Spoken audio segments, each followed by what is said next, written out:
আসসালামু আলাইকুম। বর্তমান ডিজিটাল যুগে যেখানে ফোনে রিংটোন ও নোটিফিকেশন এক মুহূর্তের জন্য থামে না, সেখানে কিছু মানুষ আছেন যারা সচেতনভাবেই তাদের ফোনটি সাইলেন্ট মোডে রাখেন। এমনকি গুরুত্বপূর্ণ কলের অপেক্ষায় থাকলেও। এই অভ্যাস শুধু কাকতালীয় নয়, বরং এটি তাদের জীবনধারার একটি সচেতন সিদ্ধান্ত। এ ধরনের ব্যক্তিদের কিছু বিশেষ বৈশিষ্ট্য লক্ষ্য করা যায়, যা তাদের কর্মপদ্ধতি, ব্যক্তিগত সম্পর্ক এবং মানসিক প্রশান্তির উপর ইতিবাচক প্রভাব ফেলে। চলুন জেনে নেওয়া যাক সর্বদা ফোন সাইলেন্ট রাখা ব্যক্তিদের ৮টি আকর্ষণীয় অভ্যাস। তারা নিজেদের সময় ও মনোযোগের নিয়ন্ত্রণ নিজের হাতে রাখেন। ১ নম্বর, ফোনের প্রতিটি নোটিফিকেশন বা রিংটোনের উপর নির্ভরশীল না থেকে তারা নির্দিষ্ট সময় অনুযায়ী মেসেজ ও কল চেক করেন। এটি তাদের কাজের প্রতি মনোযোগী করে তোলে এবং অপ্রয়োজনীয় ব্যাঘাত এড়াতে সাহায্য করে।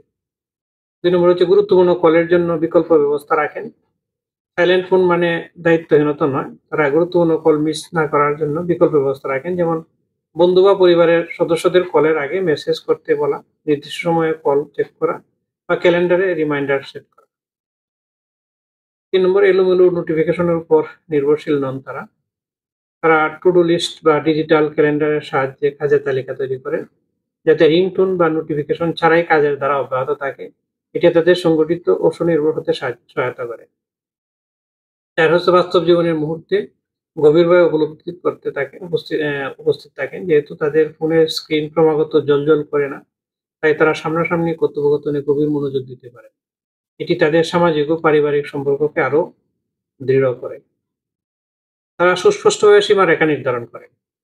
৫ নম্বর বৈশিষ্ট্য, সাইলেন্ট মোডে ফোন রাখার কারণে কেউ ভুল বোঝাবুঝির শিকার না হয়, সেজন্য তারা আগেভাগেই পরিচিতদের জানিয়ে দেন যে, আমার ফোন সাধারণত সাইলেন্টে থাকে, তাই মেসেজ করুন। এটি যোগাযোগের ক্ষেত্রে স্বচ্ছতা তৈরি করে।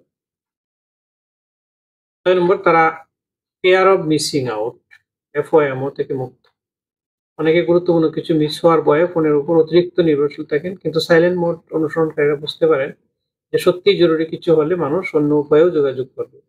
ফলে তারা অযথা উদ্বেগ থেকে মুক্ত থাকতে পারেন। এরপরে তারা প্রতিদিন ছোট, ছোট বিরতি নিয়ে ডিজিটাল সংযোগ বিচ্ছিন্ন করেন। সবসময় ফোন বাজছে না বলে তারা নির্বিচারে ডিজিটাল বিশ্বে ডুবে থাকেন না।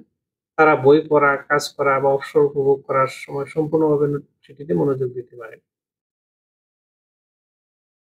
তারা নির্দিষ্ট সময়ে গভীরভাবে সংযোগ স্থাপন করেন। এই ৮ টি এরপরে সাইলেন্ট ফোন মানে যোগাযোগ এড়ানো নয়, বরং তারা নির্দিষ্ট সময়ে ফোন চেক করে আরো মনোযোগী হয়ে উত্তর দেন, আরো কথোপকথনকে আরো তথ্যপূর্ণ করে। দৈনিক জনকণ্ঠ থেকে এই তথ্যগুলি পেয়েছি, ভালো লাগছে। সবাইকে সেজন্য শেয়ার করলাম। ধন্যবাদ।